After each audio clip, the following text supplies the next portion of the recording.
ಭೂಮಿಗೆ ಪರ್ವತಗಳಿದ್ದರೆ ಭಾರ ಅಲ್ಲಂತೆ, ನದಿಗಳಿದ್ರೂ ಭಾರ ಆಗಿಲ್ಲ. ಆದರೆ ಇಂತಹ ವ್ಯಕ್ತಿಗಳಿದ್ದಾರೆ ಅಂದರೆ ಭಾರ ಯಾಕಾಗತ್ತೆ? ಅಯೋಗ್ಯರು ಹೆಚ್ಚಾದಾಗ ಭೂಮಿಗೆ ಭಾರ ಆಗತ್ತೆ. ತಾಯಿ ಮಕ್ಕಳನ್ನು ಚೆನ್ನಾಗಿ ಪೋಷಣೆ ಮಾಡುತ್ತಾಳೆ, ಆದರೆ ಪ್ರೀತಿಯ ಮಕ್ಕಳನ್ನು ಪೋಷಣೆ ಮಾಡುವ ತಾಯಿಗೆ ಅಯೋಗ್ಯನಾದ ಒಬ್ಬ ವ್ಯಕ್ತಿ ಮನೆಗೆ ಬಂದಿದ್ದಾನೆ ಅಂತಂದರೆ, ಪತಿಯನ್ನು ನಿಂದಿಸುವಂತಹ ವ್ಯಕ್ತಿ ಬಂದಿದ್ದಾನೆ, ಅವನು ತನಗೆ ಕಂಟಕನಾಗಿದ್ದಾನೆ ಅಂತಂದರೆ ಅಂತಹ ಒಬ್ಬ ವ್ಯಕ್ತಿಯನ್ನು ಪೋಷಿಸೋದು, ಅವನಿಗೆ ಆಹಾರವನ್ನು ನೀಡುವುದು ಅವಳಿಗೆ ಭಾರ ಅಂತಾಗತ್ತೆ. ಹಾಗೆ ಭೂದೇವಿಗೆ ಇವತ್ತು ಭಾರ ಆಗಿದೆ. ಯಾಕೆ? ರಾವಣ ಕುಂಭಕರ್ಣರು ರಾಮನ ದ್ವೇಷವನ್ನು ಮಾಡ್ತಾ ಇದ್ದಾರೆ, ಜೊತೆಯಲ್ಲಿ ಅನೇಕ ಅಯೋಗ್ಯರನ್ನು ಪೋಷಿಸ್ತಾ ಇದ್ದಾರೆ. ಅಂತಹ ರಾವಣ ಕುಂಭಕರ್ಣನನ್ನು ಹೊರೋದು ಭೂದೇವಿಗೆ ಭಾರ ಅಂತಾಗಿದೆ. ಬುದ್ಧಿರ್ಬಲಂ ಯಶೋಧೈರ್ಯಂ ನಿರ್ಭಯತ್ವಮರೋಗತಾ ಅಜಾಡ್ಯಂ ವಾಕ್ಪಟುತ್ವಂಚ ಹನುಮತ್ಸ್ಮರಣಾತ್ ಭವೇತ್. ಮುಖ್ಯಪ್ರಾಣದೇವರ ಅವತಾರದ ಮಹಿಮೆಯನ್ನು ಶ್ರೀ ವಾದಿರಾಜ ಗುರುಸಾರ್ವಭೌಮರು ನಮಗೆ ತಿಳಿಸ್ತಾ, ವಿಭೀಷಣನನ್ನು ಉದ್ಬೋಧನೆ ಮಾಡಿರುವಂತಹ ಸುಂದರವಾದ ಮಾತುಗಳನ್ನು ನಮಗೆ ಹೇಳಿಕೊಡ್ತಾ ಇದ್ದಾರೆ. ನಾವು ಆ ಮಾತುಗಳನ್ನು ಕೇಳಿ ನಾವು ಸರಿದಾರಿಗೆ ಬರಬೇಕು ಅಂತನ್ನೋದು ವಾದಿರಾಜರ ಉದ್ದೇಶವಾಗಿದೆ. 9 ಪದ್ಯಗಳ ಅರ್ಥವನ್ನು ಹಿಂದೆ ನಾವು ಚಿಂತನೆ ಮಾಡಿದ್ದೇವೆ. ಈಗ 10ನೇ ಪದ್ಯದ ಅರ್ಥವನ್ನು ಆಲಿಸೋಣ. ಮುಂಚತ್ವಂ ಚಾಗ್ರಜಸ್ಯ ಪ್ರಬಲತಮ ಹರಿದ್ವೇಷತೋ ದೋಷಭಾಜಃ ಸೇನಾಮೇನಾಂ ವಿಹೀನಾಂ ಮನಸಿ ಸುಮನಸಾನ್ನಾಯಕಂದಾಯಕಂತೆ ಭಾಗ್ಯಸ್ಯಾಗ್ರ್ಯಸ್ಯ ನಿತ್ಯಂ ಸ್ಮರದಿತಿ ಜಮತಂಧಿಕ್ಕುರುನ್ಯಕ್ಕುರುಷ್ವ ಸ್ವೀಯಸ್ಯಾಯಾಸದಾತ್ರೀಂ ಧಿಯಮಮಲಧಿಯಾ ಧಾರಯಾಮುಂದಯಾಲುಂ. ವಿಭೀಷಣ, ನನ್ನ ಮಾತುಗಳನ್ನು ನೀನು ಕೇಳಿದ್ದಿ, ಹಾಗಾದರೆ ಈಗ ಏನು ಮಾಡಬೇಕು ಅಂತನ್ನುವ ಜಿಜ್ಞಾಸೆ ನಿನ್ನ ಮನಸ್ಸಿನಲ್ಲಿ ಮೂಡಿದೆ. ನಾನು ನೇರವಾಗಿ ಹೇಳ್ತೇನೆ, ಕೇಳು. ಅಯೋಗ್ಯನಾದ ರಾವಣನ ಸಹವಾಸವನ್ನು ಪರಿತ್ಯಾಗ ಮಾಡು. ಯಾಕೆ ರಾವಣನನ್ನು ಬಿಡಬೇಕು? ವಿಭೀಷಣ ಅವನಿಗೆ ಸೋದರನಾದಂಥವನು ರಾವಣ. ಅಂತಹ ರಾವಣನನ್ನು ವಿಭೀಷಣ ಯಾಕೆ ಬಿಡಬೇಕು ಅನ್ನೋದಕ್ಕೆ ಹನುಮಂತ ದೇವರು ಕಾರಣವನ್ನು ನೀಡುತ್ತಾರೆ. ದೋಷಭಾಜ, ಅವನು ದೋಷಿಯಾಗಿದ್ದಾನೆ. ಯಾಕೆ ದೋಷ ಅವನಿಗೆ? ಪ್ರಬಲತಮ ಹರಿದ್ವೇಷತಃ, ಹರಿಯ ದ್ವೇಷವನ್ನು ಮಾಡ್ತಾ ಇದ್ದಾನೆ. ಮಾಡಿಲಿ ಬಿಡು ಹರಿದ್ವೇಷವನ್ನು ಅಂತಂದರೆ, ಪ್ರಬಲತಮ, ಅವನು ಸಾಮಾನ್ಯನಾದಂಥವನಲ್ಲ, ಅವನು ದೇವೋತ್ತಮನಾದಂತಹ ಸರ್ವೋತ್ತಮನಾದಂತಹ ನಾರಾಯಣನ ಅವತಾರವಾಗಿರುವ ರಾಮಚಂದ್ರನ ದ್ವೇಷವನ್ನು ಮಾಡ್ತಾ ಇದ್ದಾನೆ, ಅನ್ಯಾಯವನ್ನು ಮಾಡ್ತಾ ಇದ್ದಾನೆ. ರಾಮನ ಮಡದಿಯ ಅಪಹಾರವನ್ನು ಮಾಡುವ ಮೂಲಕ, ರಾಮನನ್ನು ತಿರಸ್ಕಾರ ಮಾಡುವ ಮೂಲಕ ಅನೇಕ ದೋಷಗಳಿಗೆ ಆಕರನಾಗಿದ್ದಾನೆ ರಾವಣ. ಆದ್ದರಿಂದ ಅಂತಹ ರಾವಣನ ಸಹವಾಸವನ್ನು ಪರಿತ್ಯಾಗ ಮಾಡೋದೇ ನಿನಗೆ ಉಚಿತ. ಈ ಸುತ್ತಲಿರುವ ಪರಿವಾರ ಅದು ಹೀನವಾದ ಕೆಲಸವನ್ನು, ರಾವಣನಿಗೆ ಪ್ರಿಯವಾದ ಕೆಲಸವನ್ನು ಮಾಡುವುದಕ್ಕೆ ಮುಂದಾಗಿದೆ. ಸೇನಾಮೇನಾಂ ವಿಹೀನಾಂ, ಹೀನವಾದಂತಹ ಈ ಸೇನೆ, ಗುಣಹೀನವಾದಂತಹ ಈ ಸೇನೆ, ಇದನ್ನು ಬಿಟ್ಟು ಬಿಡು. ಹಾಗಾದರೆ ಏನು ಮಾಡಲಿ ನಾನು? ಇವನನ್ನು ಬಿಟ್ಟು ನನ್ನ ಮುಂದೆ ಗತಿ ಏನು? ಇವತ್ತು ನನಗೆ ಸ್ಥಾನ ಮಾನ ಇದೆ ಅಂತಂದರೆ ಅಣ್ಣನಾದ ರಾವಣನಿಂದ ಅಂತ ಭಾವಿಸಿದರೆ, ಅದಕ್ಕೆ ಹನುಮಂತ ದೇವರು ಹೇಳ್ತಾರೆ, ನಿನಗೆ ಸ್ಥಾನಮಾನ ಬೇಕು ಅಂತಂದರೆ ರಾವಣನನ್ನು ಹಿಡಿದರೆ ಸಾಧ್ಯ ಆಗೋದಿಲ್ಲ, ರಾಮನನ್ನು ಹಿಡಿಬೇಕು. ಯಾಕೆ? ದೇವತೆಗಳಿಗೂ ಒಡೆಯನಾಗಿರುವಂಥವನು ರಾಮಚಂದ್ರ. ಸುಮನಸಾಂ ನಾಯಕಂ, ದೇವತೆಗಳಿಗೂ ಅಧಿಪತಿಯಾಗಿದ್ದಾನೆ ಅವನು. ಅವನನ್ನು ನೀನು ಹಿಡಿದರೆ ತೇ ದಾಯಕಂ, ನಿನಗೆ ಇಷ್ಟಾರ್ಥವನ್ನು ಕೊಡ್ತಾ ಇದ್ದಾನೆ. ನೀನು ರಾಮಚಂದ್ರನ ಬಳಿಗೆ ಬಂದರೆ ಸಾಕು, ನಿನಗೆ ಏನು ಬೇಕೋ ಅದನ್ನು ನೋಡಿ ಅರ್ಹವಾದದ್ದನ್ನು ನಿನಗೆ ನೀಡುತ್ತಾನೆ ರಾಮಚಂದ್ರ. ಭಾಗ್ಯಸ್ಯ ಅಗ್ರ್ಯಸ್ಯ, ಅತ್ಯುತ್ತಮವಾದ ಭಾಗ್ಯವನ್ನು ನಿನಗೆ ಕೊಡ್ತಾನೆ. ಆದ್ದರಿಂದ ಅಗ್ರ್ಯಸ್ಯ ಭಾಗ್ಯಸ್ಯ ದಾಯಕಂ, ಅತ್ಯುತ್ತಮವಾದ ಸೌಭಾಗ್ಯಪ್ರದನಾಗಿರುವಂತಹ ರಾಮಚಂದ್ರನ ಪಾದವನ್ನು ನೀನು ಗಟ್ಟಿಯಾಗಿ ನಂಬು. ದಿತಿಜ ಮತಂ ಧಿಕ್ಕುರು ನೆಕ್ಕುರುಶ್ವ. ಈ ಅಯೋಗ್ಯವಾಗಿರುವಂತಹ ದೈತ್ಯರ ಮನೋಭಾವನೆಯನ್ನು, ಅವರ ಅಭಿಪ್ರಾಯವನ್ನು, ರಾಮನನ್ನು ಎದುರಿಸಬೇಕು, ರಾಮನನ್ನು ದ್ವೇಷಿಸಬೇಕು, ಇಂತಹ ಒಂದು ಕೀಳು ಆಲೋಚನೆಯಲ್ಲಿರುವಂತಹ ರಾವಣನ ಪರಿವಾರದವರು ಇವರನ್ನೆಲ್ಲ ಧಿಕ್ಕರಿಸು. ನೀನು ಅಯೋಗ್ಯ, ನಿನ್ನ ಮನೆಯಲ್ಲಿ ನಾನು ಇರೋದಿಲ್ಲ ಅಂತ ಹೇಳಿ ರಾವಣನನ್ನು ಬೈದು ಹೊರಟು ಬಾ ಅಂತ. ರಾವಣನನ್ನು ಧಿಕ್ಕರಿಸಿ ಹೊರಟು ಬಾ ಅಂತನ್ನುವ ಈ ಮಾತನ್ನು ಹೇಳಿ ಅವನಿಗೆ ಪ್ರೇರಣೆಯನ್ನು ನೀಡಿದಂಥವರು ಹನುಮಂತ ದೇವರು. ಮತ್ತು ಅವನನ್ನು ಧಿಕ್ಕರಿಸಿದರೆ ನನ್ನ ಗತಿ ಏನು ಅಂದರೆ, ನಿನ್ನ ಸಂಪತ್ತು ಅಂತಿಲ್ಲೇನಿದೆ ಅದನ್ನು ಮೊದಲು ತಿರಸ್ಕರಿಸು, ಆಮೇಲೆ ನಿನಗೆ ಸ್ಥಾನಮಾನ ಸಿಗತ್ತೆ ನೋಡು. ಅಲ್ಪವಾದದ್ದನ್ನು ಉಳಿಸಿಕೊಳ್ಳೋದಕ್ಕೆ ಬಹಳ ದೊಡ್ಡದಾದದ್ದನ್ನು ಕಳ್ಕೊಳ್ತಾ ಇದ್ದಿ, ಎಚ್ಚರ.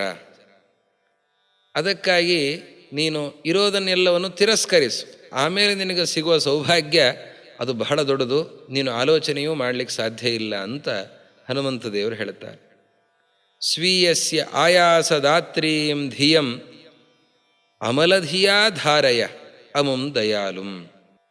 ಈ ನಿನ್ನ ಮನಸ್ಸು ಈ ಆಲೋಚನೆಯನ್ನು ಮಾಡ್ತಾ ಇದ್ದಿ, ನೀನು ಇಲ್ಲಿ ಇರಬೇಕು, ರಾವಣನಿಗೆ ಪೋಷಣೆಯನ್ನು ಮಾಡಬೇಕು ಅಂತೇನು ಆಲೋಚನೆ ಮಾಡ್ತಾ ಇದ್ದಿ, ಅದು ನಿನಗೇ ಕಂಟಕವಾಗಿದೆ. ಆದ್ದರಿಂದ ಸರಿಯಾದ ಮನಸ್ಸಿನಿಂದ ಆಲೋಚನೆಯನ್ನು ಮಾಡು. ದಯಾಲುಂ ಅಮುಂ ಧಾರಯ, ಮನಸ್ಸಿನಲ್ಲಿ ದಯಾಮಯನಾಗಿರುವಂತಹ ಕರುಣಾಮೂರ್ತಿಯಾಗಿರುವ ರಾಮಚಂದ್ರನನ್ನು ಮನಸ್ಸಿನಲ್ಲಿ ಧಾರಣೆಯನ್ನು ಮಾಡು. ಹೀಗೆ ನೇರವಾದಂತಹ ಮಾತುಗಳಿಂದ ಇಲ್ಲಿಯ ತನಕ ಏನಾದೀತು ರಾವಣನನ್ನು ಅನುಸರಿಸಿದರೆ ಅನ್ನುವ ಮಾತುಗಳನ್ನು ಹನುಮಂತ ದೇವರು ಹೇಳಿದ್ದಾರೆ. ಈಗ ನೇರವಾದ ಮಾತುಗಳಿಂದ ಏನು ಮಾಡಬೇಕು, ಯಾವುದನ್ನು ಮಾಡಬಾರದು ಅದನ್ನು ಹನುಮಂತ ದೇವರು ವಿಭೀಷಣನಿಗೆ ತಿಳಿಸಿಕೊಟ್ಟಿದ್ದಾರೆ. ಸೇತುಂ ಯಾತುಂ ಕಪೀನಾಮುರುತರ ಜಲಧೌ ಪುಣ್ಯಹೇತುಂ ಪ್ರಹಾತುಂ ಪಾಪಾನ್ಯಾಪತ್ಕರಾಣಿ ಪ್ರಥಿತಸು ಯಶಸೇ ಶರ್ಮ ದಾತುಂಚ ಗಾತುಃ ವತ್ಸ್ಯತ್ಯತ್ಸ್ಯತ್ಯಥಾಪಿ ಸ್ವಕರಧೃತಧನುರ್ಮುಕ್ತ ಶಾಣೋಗ್ರಬಾಣಜ್ವಾಲಾ ಜಾಲಸ್ಸ ದೈತ್ಯಾಖ್ಯವನಮವನಕೃತ್ ರಾಘವಶ್ಲಾಘನೀಯಃ. ರಾಮಚಂದ್ರ ಏನು ಮಾಡ್ತಾನೆ, ಅವನು ಮುಂದೆ ಮಾಡುವ ಕೆಲಸವನ್ನು ನಾನು ನಿನಗೆ ಹೇಳ್ತೇನೆ ಕೇಳು. ರಾಮಚಂದ್ರ ಸೇತುವೆಯ ನಿರ್ಮಾಣವನ್ನು ಮಾಡಲಿಕ್ಕಿದ್ದಾನೆ. ಆಶ್ಚರ್ಯ ಆಗತ್ತೆ ವಿಭೀಷಣನಿಗೆ. ಎಲ್ಲಿ ಸೇತುವೆ?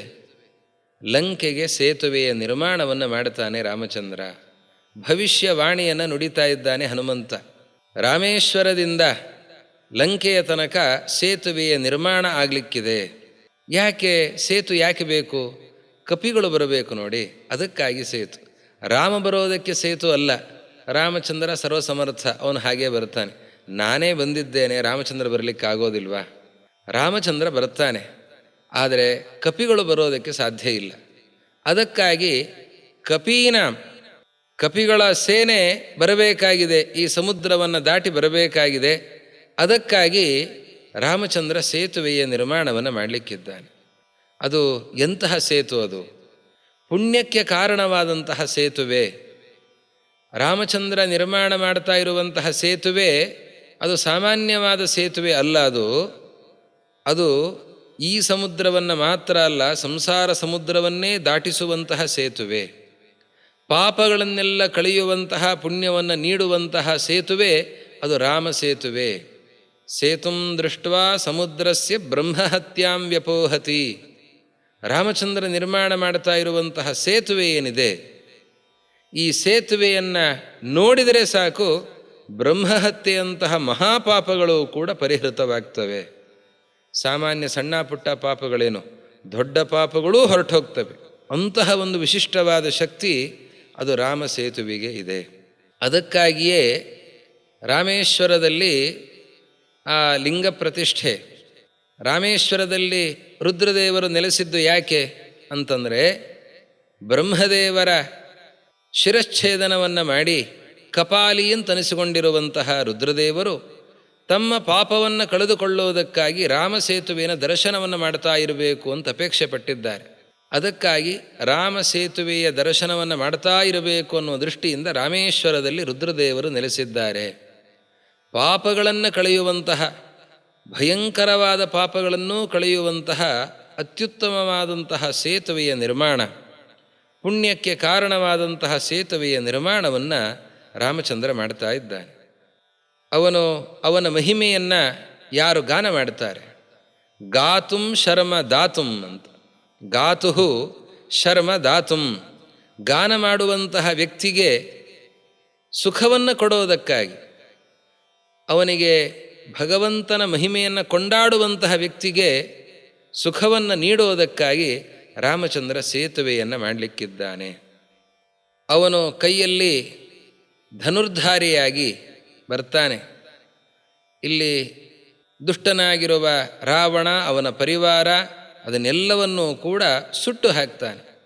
ಉಗ್ರ ಬಾಣ ಜ್ವಾಲಾ ಜಾಲಹ, ಕಾಡ್ಗಿಚ್ಚಿನಲ್ಲಿ ಹೇಗೆ ಅಗ್ನಿಯ ಜ್ವಾಲೆಗಳು ಮೇಲೆದ್ದು ಬರ್ತಾ ಇರ್ತವೋ ಹಾಗೆ ರಾಮಚಂದ್ರನ ಬಾಣಗಳು ಅಂತಂದರೆ ಅಗ್ನಿ ಜ್ವಾಲೆ ಇದ್ದ ಹಾಗೆ ರಾಮಚಂದ್ರ ಅನೇಕ ಭಯಂಕರವಾದ ಬಾಣಗಳ ಪ್ರಯೋಗವನ್ನು ಮಾಡ್ತಾ ದೈತ್ಯಾಖ್ಯ ವನಂ, ಈ ದೈತ್ಯರ ಕಾಡು, ಈ ಲಂಕಾಪಟ್ಟಣ, ಅದನ್ನು ತನ್ನ ಬಾಣಪ್ರಯೋಗದಿಂದ ಸುಟ್ಟು ಹಾಕ್ತಾ ಇದ್ದಾನೆ ರಾಮಚಂದ್ರ. ಸಜ್ಜನರನ್ನು ಅವನ ಕೃತ್, ರಕ್ಷಣೆಯನ್ನು ಮಾಡುತ್ತಾನೆ, ಸಜ್ಜನರನ್ನು ಪಾಲಿಸ್ತಾನೆ. ಅಂತಹ ರಾಮಚಂದ್ರ, ಅವನ ಮಹಿಮೆಯನ್ನು ಆಲೋಚನೆ ಮಾಡು, ಅವನ ಮಹಿಮೆಯನ್ನು ಕೊಂಡಾಡಬೇಕು. ಅಂತಹ ಮಹಾಮಹಿಮೆ ರಾಮಚಂದ್ರನದ್ದು. ನೀನೀಗ ರಾವಣನ ಮಹಿಮೆಯನ್ನು ಮಾತ್ರ ನೋಡ್ತಾ ಇದ್ದೀಯಾ, ರಾಮನ ಮಹಿಮೆಯನ್ನು ನೋಡು. ರಾವಣನ ಮಹಿಮೆಯನ್ನು ನೋಡ್ತಾ ಏನು ಇವನು ಎಂಥವನು ಅಂತ ಬಿಡಿಸಿಕೊಳ್ಳಿಕ್ಕೂ ಆಗದೇನೆ, ಜೊತೆಗಿರಲಿಕ್ಕೂ ಆಗದೇನೆ ಸಂಕಟವನ್ನು ಪಡ್ತಾ ಇದ್ದಿ. ಅವನ ದುಷ್ಟವಾದ ಪರಾಕ್ರಮ, ಅದು ಸಜ್ಜನರಿಗೆ ತೊಂದರೆ ಕೊಡೋದಕ್ಕಿರುವಂತಹ ಪರಾಕ್ರಮ. ಇಂತಹ ಪರಾಕ್ರಮವನ್ನೇ ನೀನು ನೋಡ್ತಾ ಇದ್ದಿ. ರಾಮಚಂದ್ರನ ನಿಜವಾದಂತಹ ಧೀರೋದಾತ್ತ ವ್ಯಕ್ತಿತ್ವವನ್ನು ನೀನು ನೋಡಬೇಕಾಗಿದೆ. ಇಂತಹ ರಾವಣನನ್ನು ತಿರಸ್ಕರಿಸಿ ರಾಮನ ಬಳಿಗೆ ಬಾ, ರಾಮನ ಮಹಾಮಹಿಮೆಯನ್ನು ನೋಡಿ ಅವನ ಮಹಿಮೆಯನ್ನು ಕೊಂಡಾಡುವಂತಹ ಸೌಭಾಗ್ಯ ನಿನ್ನದಾಗಲಿ ಅಂತ ಹನುಮಂತ ದೇವರು ಹೇಳ್ತಾ ಇದ್ದಾರೆ. ಭೇತ್ತಾ ಮತ್ತಾ ಸುರೇಂದ್ರ ಪ್ರತಿಭಯ ಶಿರಸಾಂಕುಂಭಕರ್ಣೋಗ್ರ ಕರ್ಣಚ್ಛೇತ್ತಾ ಹರ್ತಾ ಚ ತಸ್ಯ ಪ್ರಿಯತಮಧರಣೀ ಭಾರಹಾರೀ ಸಹಾರೀ ಸೀತಾಮೇತಾಂ ಸಮೇತ್ಯ ಸ್ವಚರಣ ಶರಣಾನ್ ದೇವ ಭೂದೇವ ಪೂರ್ವಾನ್ ಪೃಥ್ವೀಂಚೇತ್ಥಂ ಪ್ರತೋಷ್ಯ ಪ್ರವಿಶತಿ ಚ ನಿಜಾಂ ಶತ್ರುಯೋಧ್ಯಾಮಯೋಧ್ಯಾಂ. ರಾಮಚಂದ್ರ ಇಲ್ಲಿಗೆ ಬರ್ತಾನೆ. ನಿನ್ನ ಭಾವನೆ ಏನು? ಬಹಳ ಬಲಿಷ್ಠನಾದ ಕುಂಭಕರ್ಣ ಇದ್ದಾನೆ, ದೇವತೆಗಳನ್ನು ಗೆದ್ದಿರುವಂತಹ ಇಂದ್ರಜಿತ್ ಇದ್ದಾನೆ, ಅವನಿಗೂ ಅಪ್ಪನಾದ ರಾವಣ ಇಲ್ಲಿ ಇದ್ದಾನೆ, ಭಾರಿ ಭಾರಿ ಪರಾಕ್ರಮಿಗಳಿದ್ದಾರೆ ಅಂತನ್ನೋ ಭಾವನೆ ನಿನಗೆ ಇರಬಹುದು. ಆದರೆ ಕುಂಭಕರ್ಣ ರಾಮನ ಮುಂದೆ ಬಹಳ ದೊಡ್ಡ ವ್ಯಕ್ತಿ ಆಗೋದೇ ಇಲ್ಲ ಅಂತ ಹೇಳ್ತಾನೆ. ಕುಂಭಕರ್ಣ ಉಗ್ರಕರ್ಣ ಛೇತ್ತ, ಕುಂಭಕರ್ಣ ಅಂತ ಅವನಿಗೆ ಹೆಸರು. ಯಾಕೆ ಕುಂಭಕರ್ಣ ಅಂತಂದರೆ, ಕುಂಭ ಅಂದರೆ ಮಡಿಕೆ, ಮಡಿಕೆ ಇದ್ದ ಹಾಗೆ ದೊಡ್ಡ ದೊಡ್ಡ ಕಿವಿಗಳು ಅವನಿಗಿದ್ದು ಅಂತ, ಅದಕ್ಕೆ ಅವನನ್ನು ಕುಂಭಕರ್ಣ ಅಂತ ಕರೀತಾರೆ. ಯಾವ ಕಿವಿಗಳಿಂದ ಅವನು ಪ್ರಸಿದ್ಧನಾಗಿದ್ದಾನೋ ಅಂತಹ ಕಿವಿಗಳನ್ನು ಕತ್ತರಿಸುವ ರಾಮಚಂದ್ರ ಬರ್ತಾನೆ. ಅವನ ಕಿವಿಗಳನ್ನೂ ಕತ್ತರಿಸ್ತಾನೆ, ಕೈಗಳನ್ನೂ ಕತ್ತರಿಸ್ತಾನೆ, ಅವನನ್ನು ಸಂಹರಿಸ್ತಾನೆ. ಇಲ್ಲಿ ರಾವಣ ಇದ್ದಾನೆ, ರಾವಣನಿಗೆ ಒಂದಲ್ಲ 10 ತಲೆಗಳಿವೆ. ಅದಕ್ಕೆ ಅವನಿಗೆ ಅಹಂಕಾರವೂ ಇದೆ. ನನ್ನನ್ನು ಗೆಲ್ಲುವಂತಹ ವ್ಯಕ್ತಿ ಪ್ರಪಂಚದಲ್ಲಿಯೇ ಯಾರೂ ಇಲ್ಲ, ನಾನೇ ಸರ್ವಸಮರ್ಥ ಅಂತನ್ನುವ ದುರಹಂಕಾರ ರಾವಣನಿಗಿದೆ. ಈ ಎಲ್ಲ ಅಹಂಕಾರ ಮುರಿಯೋದಕ್ಕೆ ಇದೆ. ಮತ್ತ ಅಸುರೇಂದ್ರ ಪ್ರತಿಭಯ ಶಿರಸಾಂ, ಮದಭರಿತನಾಗಿರುವಂತಹ ಈ ರಾವಣ, ಅಸುರಶ್ರೇಷ್ಠನಾದ ರಾವಣ ಏನಿದ್ದಾನೆ, ಇನ್ನೊಬ್ಬರಿಗೆ ಭಯವನ್ನು ಉಂಟು ಮಾಡುವಂತಹ ಅವನ ತಲೆಗಳೇನಿವೆ, ಆ ತಲೆಗಳೆಲ್ಲವೂ ಕೂಡ ಉರುಳೋದಕ್ಕೆ ಕಾಲ ಹತ್ತಿರ ಬಂದಿದೆ. ಆ ಎಲ್ಲ ತಲೆಗಳನ್ನು ರಾಮಚಂದ್ರ ಉರುಳಿಸ್ತಾ ಇದ್ದಾನೆ. ಶಿರಸಾಂ ಭೇತ್ತ, ಆ ತಲೆಗಳನ್ನು ಕತ್ತರಿಸ್ತಾನೆ. ಅದೇ ರೀತಿಯಲ್ಲಿ ಕುಂಭಕರ್ಣನ ಕಿವಿಗಳನ್ನು ಅದನ್ನು ಕತ್ತರಿಸ್ತಾ ಇದ್ದಾನೆ. ತಸ್ಯ ಪ್ರಿಯತಮ ಧರಣಿ ಭಾರಹಾರಿ. ಈ ರಾವಣ ಕುಂಭಕರ್ಣರು ಭೂಮಿಯಲ್ಲಿ ಇರೋದರಿಂದಾಗಿ ಭೂದೇವಿಗೆ ಬಹಳ ಭಾರ ಅಂತಾಗಿದೆ. ಯಾಕೆ? ಅಯೋಗ್ಯರನ್ನು ನಾನು ಹೊರಬೇಕು ಅನ್ನೋದಕ್ಕೆ ಭೂಮಿಗೆ ಭಾರ. ಭೂಮಿಗೆ ಪರ್ವತಗಳಿದ್ದರೆ ಭಾರ ಅಲ್ಲಂತೆ, ನದಿಗಳಿದ್ದರೂ ಭಾರ ಆಗಿಲ್ಲ. ಆದರೆ ಇಂತಹ ವ್ಯಕ್ತಿಗಳಿದ್ದಾರೆ ಅಂದರೆ ಭಾರ ಯಾಕಾಗತ್ತೆ? ಜನಸಂಖ್ಯೆ ಹೆಚ್ಚಾದಾಗ ಭೂಮಿಗೆ ಭಾರ ಆಗತ್ತಾ? ಅಯೋಗ್ಯರು ಹೆಚ್ಚಾದಾಗ ಭೂಮಿಗೆ ಭಾರ ಆಗತ್ತೆ. ತಾಯಿ ಮಕ್ಕಳನ್ನು ಚೆನ್ನಾಗಿ ಪೋಷಣೆ ಮಾಡುತ್ತಾಳೆ. 4 ಮಕ್ಕಳಿದ್ದರೂ ಪೋಷಣೆ ಮಾಡುತ್ತಾಳೆ, 8 ಮಕ್ಕಳಿದ್ದರೂ ಪೋಷಣೆ ಮಾಡುತ್ತಾಳೆ. ಆದರೆ ಪ್ರೀತಿಯ ಮಕ್ಕಳನ್ನು ಪೋಷಣೆ ಮಾಡುವ ತಾಯಿಗೆ ಅಯೋಗ್ಯನಾದ ಒಬ್ಬ ವ್ಯಕ್ತಿ ಮನೆಗೆ ಬಂದಿದ್ದಾನೆ ಅಂತಂದರೆ ಅವನನ್ನು ಪೋಷಿಸೋದು, ಅವನಿಗೆ ಊಟವನ್ನು ಹಾಕೋದು ಅವಳಿಗೆ ಭಾರ ಆಗತ್ತೆ. ಅಡಿಗೆ ಮಾಡೋದಕ್ಕೆ, ಮನೆಯಲ್ಲಿ 10 ಜನರಿಗೆ ಅಡಿಗೆ ಮಾಡೋದಕ್ಕೆ ಗೃಹಿಣಿಗೆ ಭಾರ ಅಂತ ಅನಿಸೋದಿಲ್ಲ. ಆದರೆ ಅಯೋಗ್ಯನಾದ ಒಬ್ಬ ವ್ಯಕ್ತಿ ಬಂದಿದ್ದಾನೆ, ಪತಿಯನ್ನು ನಿಂದಿಸುವಂತಹ ವ್ಯಕ್ತಿ ಬಂದಿದ್ದಾನೆ, ಅವನು ತನಗೆ ಕಂಟಕನಾಗಿದ್ದಾನೆ ಅಂತಂದರೆ ಅಂತಹ ಒಬ್ಬ ವ್ಯಕ್ತಿಯನ್ನು ಪೋಷಿಸೋದು, ಅವನಿಗೆ ಆಹಾರವನ್ನು ನೀಡೋದು ಅವಳಿಗೆ ಭಾರ ಅಂತಾಗತ್ತೆ. ಹಾಗೆ ಭೂದೇವಿಗೆ ಇವತ್ತು ಭಾರ ಆಗಿದೆ. ಯಾಕೆ?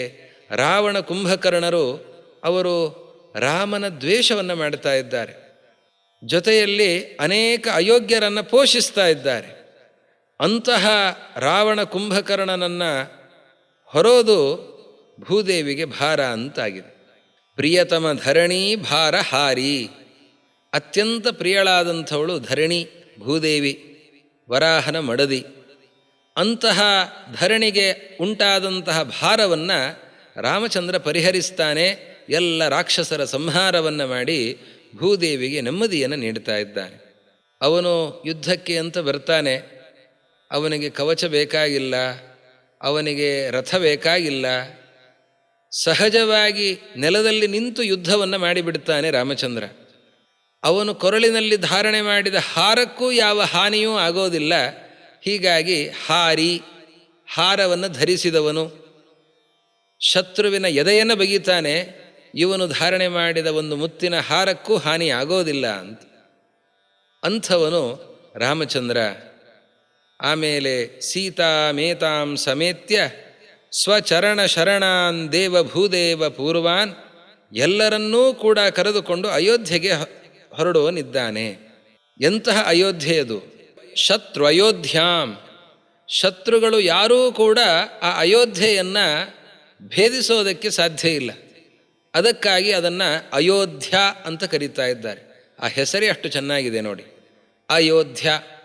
ಯೋಧರು ಯಾವುದನ್ನು ಎದುರಿಸೋದಕ್ಕೆ ಸಾಧ್ಯ ಇಲ್ಲವೋ, ಯೋಧರು ಯಾವುದನ್ನು ಭೇದಿಸೋದಕ್ಕೆ ಸಾಧ್ಯ ಇಲ್ಲವೋ ಅದನ್ನು ಅಯೋಧ್ಯ ಅಂತ ಕರೀತಾ ಇದ್ದಾರೆ. ಅಂತಹ ಶತ್ರುಗಳು ಯಾವುದನ್ನು ಪ್ರವೇಶಿಸಲಿಕ್ಕೆ ಸಾಧ್ಯ ಇಲ್ಲವೋ ಅಂತಹ ಅಯೋಧ್ಯೆಯನ್ನು ರಾಮಚಂದ್ರ ಪ್ರವೇಶಿಸಿ ಅಲ್ಲಿ ರಾಜನಾಗಿ ಸಿಂಹಾಸನದಲ್ಲಿ ಕೂಡ್ತಾ ಇದ್ದಾನೆ. ಸೀತೆಯನ್ನು ಕರೆದುಕೊಂಡು, ಸೀತೆಯನ್ನು ಮಾತ್ರ ಅಲ್ಲ, ಯಾರೆಲ್ಲ ಅವನಿಗೆ ಸೇವಕರಾಗಿ ಬರ್ತಾ ಇದ್ದಾರೆ, ಕಪಿಗಳು, ಯಾರು ಯುದ್ಧದಲ್ಲಿ ಪಾಲ್ಗೊಂಡಿದ್ದಾರೆ, ಅಂತಹ ಎಲ್ಲ ಕಪಿಗಳನ್ನೂ ಕೂಡ ಸೇರಿಸಿಕೊಂಡು ಅವರನ್ನೂ ಕೂಡ ಕರೆದುಕೊಂಡು ಅಯೋಧ್ಯೆಗೆ ಹೋಗ್ತಾನೆ. ನೀವು ಇಷ್ಟು ಸಹಾಯ ಮಾಡಿದ್ದೀರಿ ಅಂತ ಹೇಳಿ ಅವರನ್ನು ಇಲ್ಲೇ ಬಿಟ್ಟು ಹೋಗುವನಲ್ಲ. ಎಷ್ಟು ದಯಾಮಯಿ ರಾಮಚಂದ್ರ ಅಂತಂದರೆ, ಅವನಿಗೆ ಸಹಾಯವನ್ನು ಮಾಡಿದ ಕಪಿಗಳನ್ನೂ ಕೂಡ ಕರೆದುಕೊಂಡು ಅಯೋಧ್ಯೆಗೆ ತೆರಳುವನಿದ್ದಾನೆ. ದೇವ ಭೂದೇವ ಪೂರ್ವಾನ್. ಎಲ್ಲರನ್ನೂ ಸಂತೋಷಪಡಿಸ್ತಾನೆ. ಅವನ ಸ್ವಭಾವ ಹಾಗೆ. ಕಪಿಗಳನ್ನೂ ಸಂತೋಷಪಡಿಸ್ತಾನೆ, ದೇವತೆಗಳನ್ನೂ ಸಂತೋಷಪಡಿಸ್ತಾನೆ, ಭೂಸುರರನ್ನೂ ಸಂತೋಷಪಡಿಸ್ತಾನೆ. ದೇವ ದೇವತೆಗಳು, ಭೂದೇವ ಅಂತಂದರೆ ಭೂಸುರರು, ಯಾರು ಪರಮಾತ್ಮನ ಮಹಿಮೆಯನ್ನು ಕೊಂಡಾಡ್ತಾ ಇದ್ದಾರೆ ಅಂತಹ ಭೂಸುರರನ್ನೂ ಕೂಡ ಸಂತೋಷಪಡಿಸ್ತಾ ಇದ್ದಾನೆ ರಾಮಚಂದ್ರ. ಪೃಥ್ವೀಂಚ, ಭೂಮಿಯನ್ನೂ ಕೂಡ ಸಂತೋಷಪಡಿಸ್ತಾ ಇದ್ದಾನೆ. ಎಲ್ಲರನ್ನೂ ಪ್ರತೋಷ್ಯ, ಚೆನ್ನಾಗಿ ಸಂತೋಷಪಡಿಸಿ ರಾಮಚಂದ್ರ ಸೀತೆಯನ್ನು, ಕಪಿಗಳನ್ನು ಎಲ್ಲರನ್ನೂ ಕೂಡ ಕರೆದುಕೊಂಡು ಅಯೋಧ್ಯೆಗೆ ತೆರಳುವನಿದ್ದಾನೆ. ಅಯೋಧ್ಯಾಧಿಪತಿ ಆಗ್ತಾ ಇದ್ದಾನೆ ರಾಮಚಂದ್ರ. ನೋಡು, ಸಾಯೋದಕ್ಕೆ ಸಿದ್ಧನಾಗಿರುವ ರಾವಣನನ್ನು ಹಿಡಿತೀಯೋ ಅಥವಾ ಅಯೋಧ್ಯಾಧಿಪತಿಯಾದ ಶ್ರೀರಾಮಚಂದ್ರನನ್ನು ಹಿಡಿತೀಯೋ ಆಲೋಚನೆ ಮಾಡು ಅಂತ ಹನುಮಂತ ದೇವರು ವಿಭೀಷಣನನ್ನು ಕುರಿತು ಹೇಳಿದ್ದಾರೆ. ಈ ಮಾತುಗಳನ್ನು ಕೇಳಿದಾಗ ವಿಭೀಷಣನಿಗೆ ಅತ್ಯಂತ ಸ್ಪಷ್ಟವಾಗಿದೆ. ಮುಂದಿನ ತನ್ನ ಜೀವನ ಅದೆಲ್ಲವೂ ಕೂಡ ಅವನಿಗೆ ಕಣ್ಣು ಮುಂದೆ ಬಂದಿದೆ. ನಿಖರವಾಗಿ ನಾನು ಇದನ್ನೇ ಮಾಡಬೇಕು ಅಂತನ್ನುವ ಮನೋಭಾವನೆ ವಿಭೀಷಣನ ಮನಸ್ಸಿನಲ್ಲಿ ಮೂಡಿದೆ. ಅದಕ್ಕೆ ಹನುಮಂತ ದೇವರು ಇಂತಹ ಮಾತುಗಳನ್ನು ಹೇಳಿದ್ದಾರೆ. ಇದನ್ನು ಚಿಂತನೆ ಮಾಡೋಣ ಅಂತ ಹೇಳ್ತಾ ಹನುಮಂತ ದೇವರ ಮಾತುಗಳನ್ನು ಆಲಿಸಿ ರಾಮನ ಪಾದವನ್ನು ನಾವೆಲ್ಲರೂ ಕೂಡ ಗಟ್ಟಿಯಾಗಿ ನಂಬೋಣ. ಅವನ ಪಾದಾರಾಧನೆಯಿಂದ ನಾವು ಅತ್ಯುತ್ತಮವಾದ ಫಲವನ್ನು ಹೊಂದೋಣ ಅಂತ ಹೇಳ್ತಾ ಈ ಸಂಚಿಕೆಗೆ ಸೇವೆಯನ್ನು ಸಲ್ಲಿಸಿರುವಂತಹ ಶ್ರೀಮತಿ ಮಾಲತಿ ಸುರೇಶ್ ಅವರಿಗೂ ಅವರ ಪರಿವಾರದವರಿಗೂ ರಾಮಚಂದ್ರನ ಪಾದಾರಾಧಕರಾದ ಮುಖ್ಯಪ್ರಾಣದೇವರ ಪೂರ್ಣಾನುಗ್ರಹ ಆಗಲಿ ಅಂತ ಪ್ರಾರ್ಥಿಸ್ತಾ, ಈ ಜ್ಞಾನಗಮ್ಯದಿಂದ ನಡೀತಾ ಇರುವ ಈ ಜ್ಞಾನ ಕಾರ್ಯದಲ್ಲಿ ಪಾಲ್ಗೊಂಡಿರುವಂತಹ ಎಲ್ಲ ಸಜ್ಜನ ವೃಂದಕ್ಕೆ ಸೀತಾಪತಿ ಶ್ರೀರಾಮಚಂದ್ರನ ಪೂರ್ಣಾನುಗ್ರಹ ಆಗಲಿ ಅಂತ ಪ್ರಾರ್ಥಿಸ್ತಾ ಎರಡು ಮಾತನ್ನು ಮುಗಿಸ್ತೇನೆ. ಶ್ರೀ ಗುರು ಮಧ್ವೇಶ ಅರ್ಪಣಮಸ್ತು.